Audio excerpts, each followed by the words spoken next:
Sanders, of course. And he passed away this week. Young man, okay, 20s, maybe early 30s. And he was out there on the front lines all the time at the different marches and rallies and stuff like that. And he was involved in the whole stuff went on at the caucus and all that crap that went on here. And a lot of people believe that his death was related to depression and even post-traumatic stress from what he went through in this past year, you know, and the crap that went on here in Nevada. You know? And people need to realize, and I know I talk about it a lot, but people need to realize how traumatic this whole thing was here. You know? People who poured their heart and souls into working in his campaigns and stuff like that and just had it ripped out from under them right in front of their faces. Cops called in. You know, outrageous stuff went on. And so we lost his brother here, David, and I want to dedicate this show to him and to his memory. Also, another good friend of mine named Paula. I met Paula, oh my God, I guess about 2005, you know, about 11 years ago. And I met her because she was trying to raise money because she lived in this apartment in this really poor neighborhood, and she used to feed the homeless through her kitchen window. They would line up and she'd feed them through her kitchen window, but she had no money. She was poor herself. So she would do this with donations. So I met her that way. And then she used to come clean my house. You know, when I had the big house. And so, you know, she would come down and clean, you know, cheap. And she was a really hard worker. Has at least 5 kids, and she's pregnant right now. Young woman, beautiful woman, did a great job cleaning the house. And then when I had my situation where, you know, we had the custody stuff going on, I didn't have money to pay her to clean the house, but she came and cleaned the house for me anyway. You know? A wonderful person with a great heart and a good soul. Mother to 5 kids and another baby on the way. Tragically, for whatever reason, she gets mixed up with these jerks, boyfriends that get her pregnant, and then they wind up breaking her heart and stealing from her tragically, over and over. For whatever reason causes that, who knows? Find out this week that Paula's going to prison. She's going to prison for 4 years. Someone who's had a tragic life, a hard life, struggled her whole life, raising 5 kids now, and she's going to prison because, you know, some nonsense. There's a guy in her house, he had drugs in his pockets. They come raid the house. And one of the guys in the house had drugs on him. He's walking free now. But she's got to plead guilty to 4 years.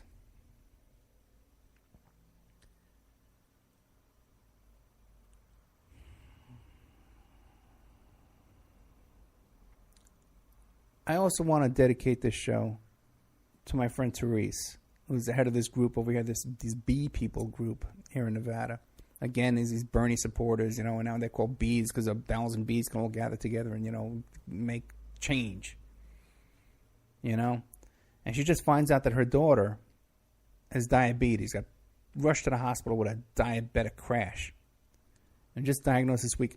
And this, you know, diabetes is not a new illness. They know how to diagnose diabetes. They know how to treat diabetes, especially when you first get it. It's not a big deal. You know, they should know how to do this. But this woman's been through hell this week, man.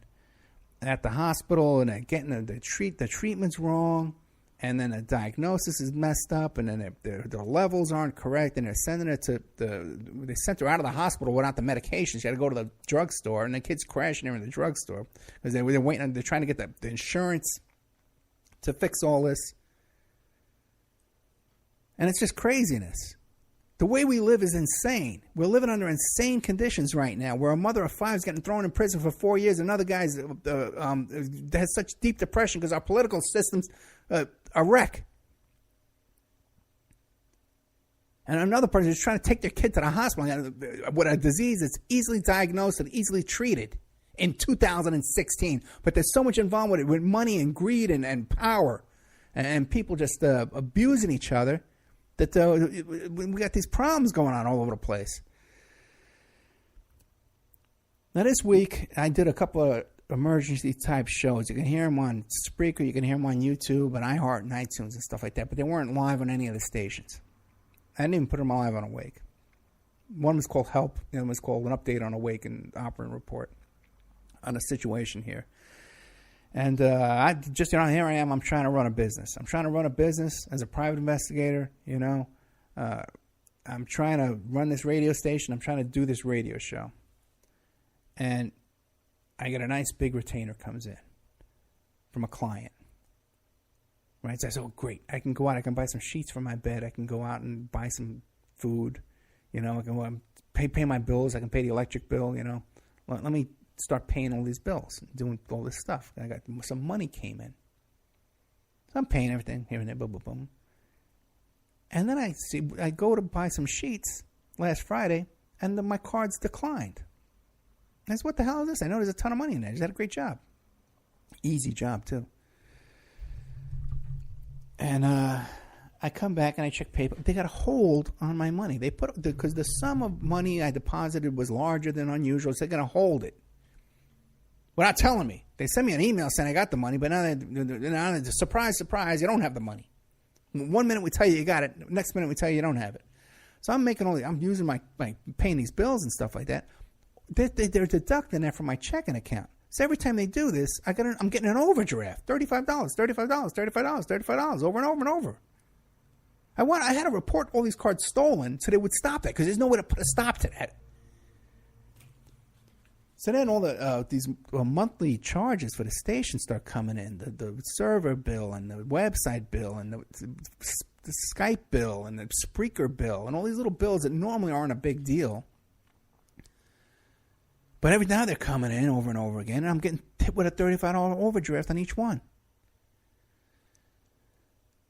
So I said, there's no hope. There's nothing I could do. I'll never dig out of this hole. And I was so depressed. I remember how I was talking about last week on my birthday. It says these things happen on my birthday every year. So either something great happens or something horrible happens. And if I were to lose this show, I'd be devastated. I love doing this show, and I think we're making a difference, and I think we're getting someplace with this show and with this station. I'm working right now on a couple of hosts, but one of them is Ted Rubenstein. Worked with Mae Brussels. He worked with Dave Emery. He worked with Larry Flint, and now he wants to work with us. We can get him on there. And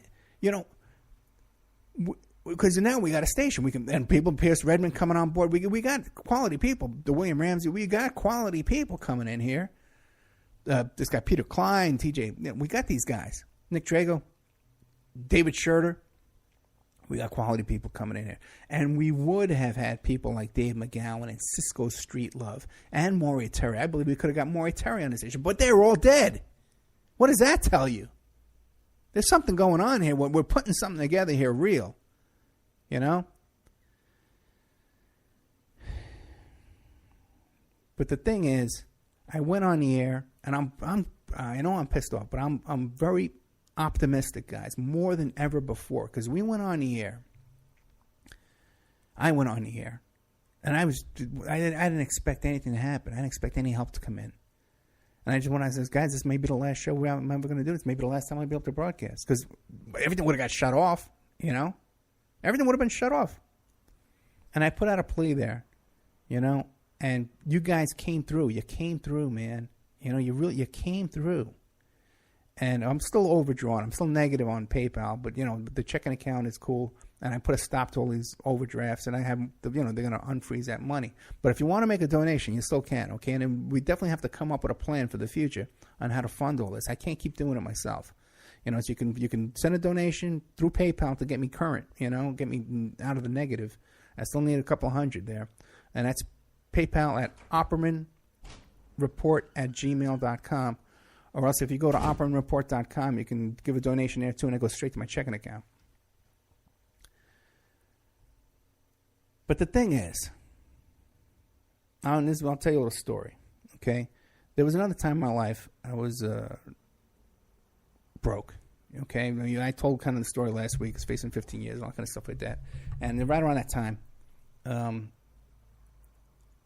I was driving a cab. I was driving car service on Staten Island for Village Car Service, okay? And you hardly made anything, but, anyway, I was struggling to get by. at this time in my life. And I'm driving this car service. And when it was on Veterans Day, I picked up these kids, and they were being real jerks in the back of the car, and I was stopping short to kind of bump them around and being a jerk back at them. And then when I took them to where they had to go, they didn't want to pay me. So I'd actually take this kid and go into his pocket and take the money out of his pocket to get paid. That's how desperate I was back in those days. And one another time, too, these guys tried to rob me in the cab. It was a rough, job. You had these drunks come in the car. So these kids on Veterans Day, I had a little beef with these kids on Veterans Day. And about a week later, it's a long story, but I'm going to shorten it for you because you only got about 17 minutes. I'm sitting at this gas station, and one of the other drivers comes up, and he goes, "Hey, Ed, man, I just got a walk-up down at the movie theater, at the UA Theater. Come on down there with me. We can get walk-ups." Because when you get a walk-up, they don't go through the car service dispatcher. You can keep all the money. You don't have to, pay the dispatcher because it's not on your books. So I said, "Okay, man. So I'll meet you down there." So then, what do I see? I see these kids from the Veterans Day, right? And then you'll be like, yeah, we're going to kick you out. We're going to beat you up. You're going to do this, do that. Right? So I got my crowbar underneath the seat, the tire iron, As I jump out of the cab and I'm waving at them. I chase them down. They take off. I go back and sit there and read my paper. So the guy comes back and he goes, "Hey, Ed, come on. We get a walk-up. Come on down with me. I just got another one." So I said, "All right." So I start following him down to the UA Theater. And I notice some cars about to pass me. And I look over at this car, and it's a little two-lane road. It's a small, narrow road, where there's like one lane and then a yellow line and another lane, and they're trying to pass me over the yellow line. I said, "I'm not going to let these guys pass me. What's going on?" I look over, and it's these kids. They got 6 kids in his car, and they got guns. 6 of them squeezed in there because they had said, "We're going to come back. We're going to beat you up." And I didn't really believe they were going to do that. But anyway, we're driving down. So now I'm driving down, and I'm not letting them pass me still. I'm keeping them over the yellow line. Next thing I know, and they start ramming my car with their car. I'm driving the cab. The next thing, and I saw they had guns in their hands. Next thing I know, bam, they shoot through my window.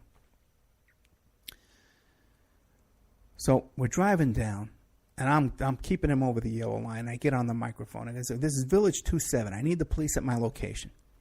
Right? And these guys are trying to run me off the road. "Eddie, where are you? Where are you?" I said, I'm heading down to the UA Theater.